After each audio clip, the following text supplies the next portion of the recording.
Hi, my name is Connor and this is Millie's Flying Fish Part 4, and today we are going to be determining the angle of our fish via the calibrated data.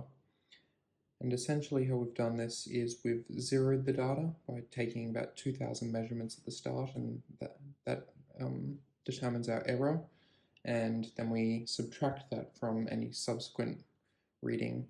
We then scale that by the sensitivity factor, and this gives us usable data in degrees per second.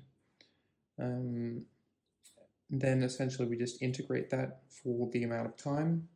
So we calculate the amount of time that per loop, and then we are just multiplying that amount of time by that amount of degrees, and then essentially adding that to a running total to determine that change in angle.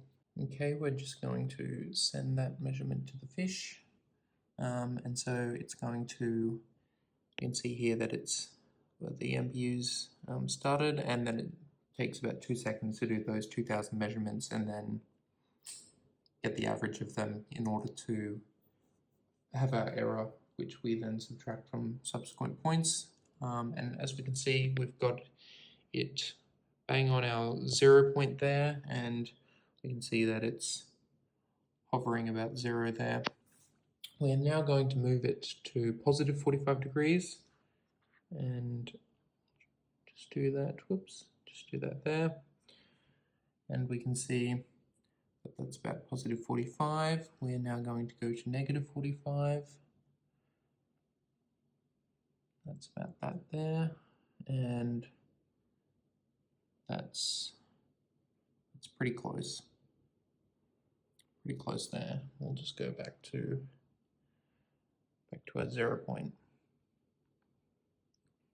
Oops, which is, there we go. That's pretty good.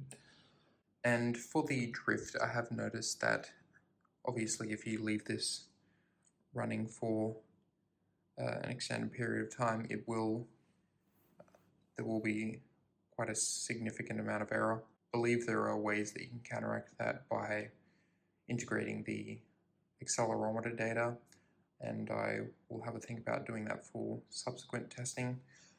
As of now, I have just implemented a restriction on the amount of measurements that it's taking, so it's only taking 5 measurements a second, and my thinking behind that is if the drift is caused by